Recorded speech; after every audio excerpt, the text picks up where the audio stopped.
First of all, I feel like there is this massive emotional stonewalling that's happening between you and another person, where you can't really penetrate the communication barriers. Okay.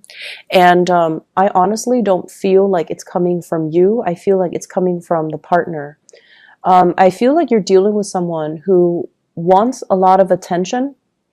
And when you're dealing with someone who wants a lot of attention, as the sign that you don't really feed into their ego. You try not to. And in a way, I feel like it can be a little bit of a turnoff for you when someone makes such heavy emotional demands on you.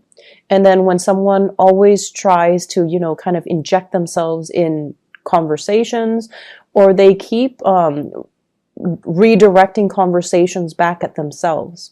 And so I feel like this has happened in the past, where communication has been really kind of estranged and difficult between you and another person, to the point where they might say something and you don't really know how to follow up. You don't really know how to respond.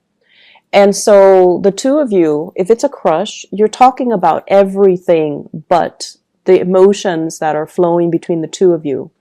And I also feel like this emotional barrier is really hindering true, effective, meaningful communication. So yes, there might be talks back and forth, but it really doesn't escalate to anything more stable. It doesn't escalate to, being able to connect with someone on an emotional level. Okay. And I do feel like it's coming from the other partner, the person or the partner that you're dealing with. In a way, I feel like they're very, very attracted to you. Like, they look at you, they like what they see. They have really strong sexual attraction, physical attraction. They really like the way that you look, the way that you carry yourself, the way you communicate. And the energy you bring to the table, I have here, is the Chariot. This is someone who perseveres. This is someone who overcomes a lot of obstacles and challenges to get where they are today. So they see you as someone who's very deliberate with what you do. You don't give up easily. You charge forward and you overcome your internal conflicts and your own obstacles to kind of succeed in life. And they see you as someone who's very I want to say single-minded. When you set your mind and your intentions to achieve something, you go for it, and you don't really need other people's advice. You don't really need other people to give you, counsel or to assist you in any way. So in a way, very independent. And you're purposeful with your energy and with your vision and with, the things that you're trying to achieve in life. So this is a great card overall that indicates a lot of discipline and a lot of hard work and a lot of dedication. So in a way, they really admire that about you. And as a result of it, relationships and, having a crush on somebody, or, you know how to separate your love life from your personal life, or I'm sorry, your personal life from your professional life. And you don't mind getting your hands dirty. When things need to be done, you move ahead. And so the relationship partner or the crush that you're dealing with, they embody the energy of the Four of Swords. And the Four of Swords is lack of communication. And there is, once again, this emotional barrier, this block of ice that's preventing you from having a true connection with the other person. And if you look at the heart, everything is very hollowed out. So you're dealing with someone who has been dealt a great deal of emotional disappointments in their life. They are also very emotionally blocked, and they don't really know how to express themselves in an emotional way. So I feel like the communication flows in a way where it's very superficial, and it's very like scratching the surface, scraping the surface of that iceberg, and not seeing really anything underneath. Okay, so you're dealing with someone who's not emotionally available. The Four of Swords usually indicates a person who's in a relationship and they're not leaving their relationship. So if you're dealing with somebody like that, the emotional blockages is coming from their end to prevent the emotions, to prevent feeling, to prevent falling deeper in love with you. So that's what I feel is happening here. It's almost like they're purposely blocking out your efforts, or they're purposely blocking things out so that they don't feel things, because they're either in another relationship and they don't want to fall for you, or because they themselves are just not emotionally available the way that you want. So you can push and push and push ahead, but you're going to hit this emotional brick wall. And just realize that it is coming, the other person is resurrecting this wall to protect themselves, okay? I have here the Ten of Swords. And if you're dealing with an air sign in general, Aquarius, Gemini, or Libra, they're taking a little bit of a step back away from you. And I pulled out 2 cards to indicate, you know, to clarify the Ten of Swords. Where is it coming from? And I have here the King of Wands and the Star. And the King of Wands and the Star shows up in the other spread as well. So this is a pretty significant person. So you might be dealing here with an air sign, Aquarius, Gemini, and Libra, or a fire sign, Sagittarius, Aries, or Leo, Sun, Moon, or Rising.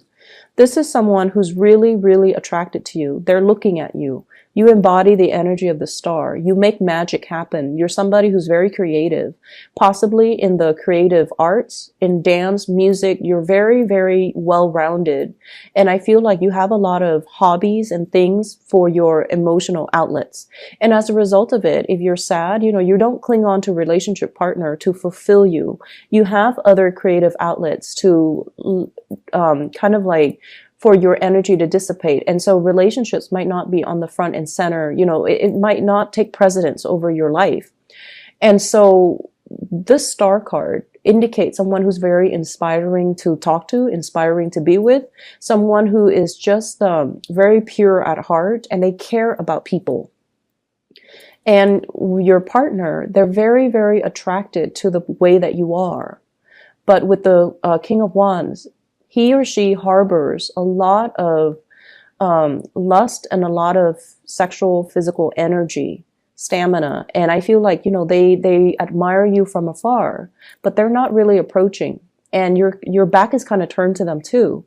So they feel almost like they're being left out in the cold. And they feel almost like you're nurturing a relationship elsewhere, okay? And hence, they might feel a little bit betrayed. They might feel like you're not making the connection with them. They might not feel like you're in contact with them. And so they feel a little bit left out. And I feel almost like it's a cyclical pattern where you approach them, they block you, and then you move away, and then they try to make a comeback. So it's a very like childish cat and mouse type of a situation. And I feel like energetically, the two of you are not really aligning the right way in order for anything to get off the ground. So it's like when you're free, you want to communicate with them. They're busy, so they're not really giving you the attention. And then when you're busy, they're shooting you a lot of messages. So energetically and timing wise, you two are not really aligned with each other for this week, okay? And I also feel like you're at a point where this is posting a lot of pictures. This is someone who's very photogenic, and this is someone who's very attractive, very beautiful, and the energy that you embody is you're going to have a lot of people paying attention to you. So people at work, people when you walk to the grocery store, people down the street, just a lot of people in your vicinity that are really, magnetized towards you. And as a result of it, the crush, the relationship partner might feel a little bit left out. And then I also have this character here, the King of Pentacles. This is somebody who has been around your vicinity for quite some time. He or she is very reliable. So this is Taurus, Virgo, Capricorn, very reliable. They take care of business. Whenever you need them, they're always around. So there's another character hovering around you. And I feel like it's creating some type of a jealousy, some type of a disconnect with the person that you're interested in, because this person is constantly around you. You might be making plans with this person. You might be going on lunch dates. You might be, around them a lot, coming to them for advice. And so I feel almost like for those of you who like somebody and it's more of a professional setting, they are behaving as your mentor, as your guide, as the person, the go-to person to help you troubleshoot.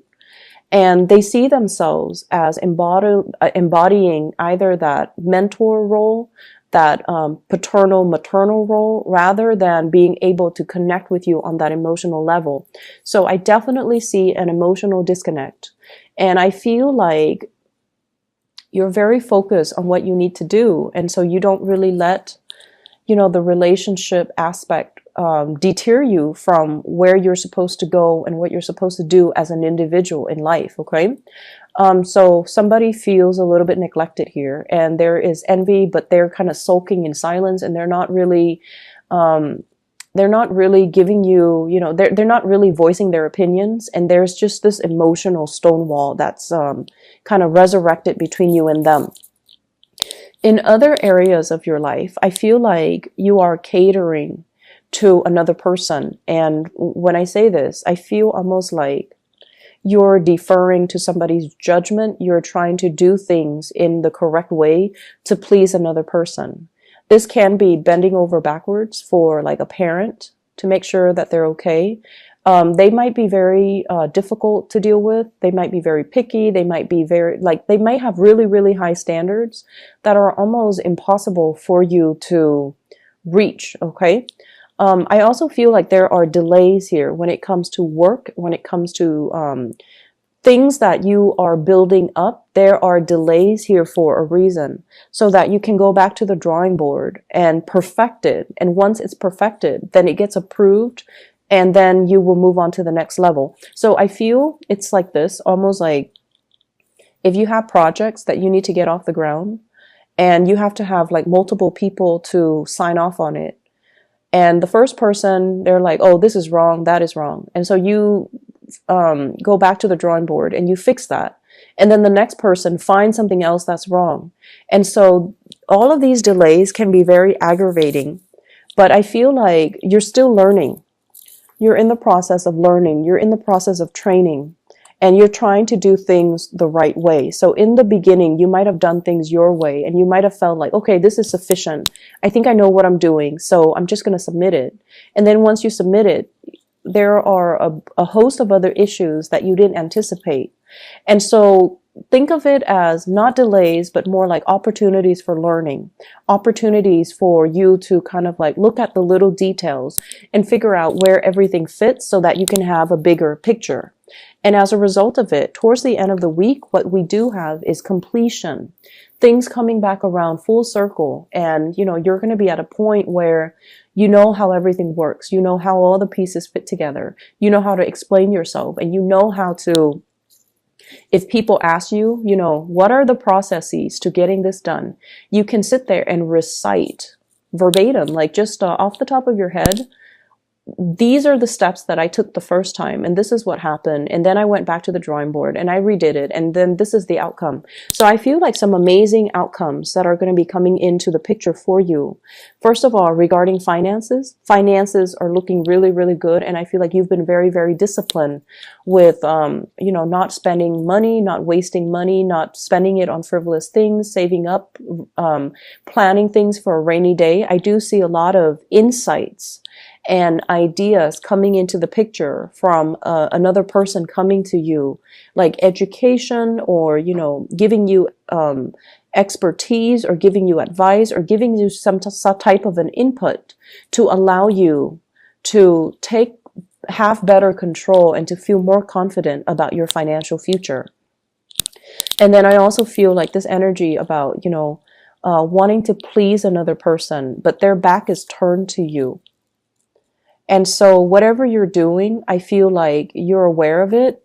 And so you're focusing more on yourself. You're focusing more on healing, and not letting their words or their actions undermine you, not letting the words or their action ruin your day.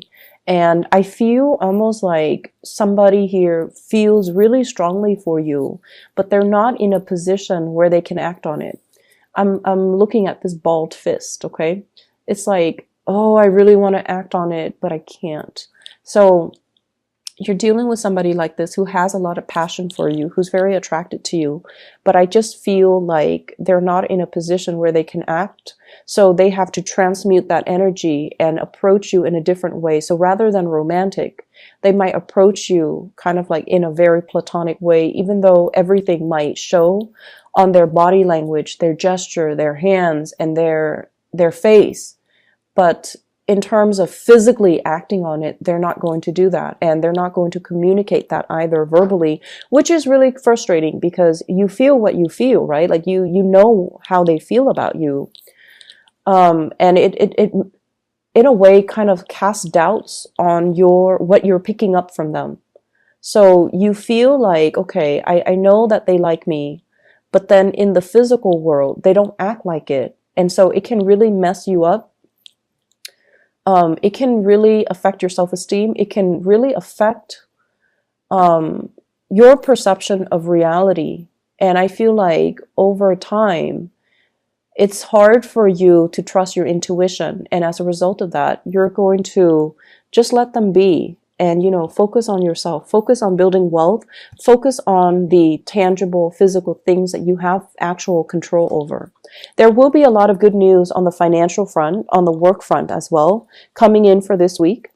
I see like new opportunities to boost your income as well as to it's like training opportunities, opportunity to train other people as well, where you can be in the limelight and you can show off your skills and talent.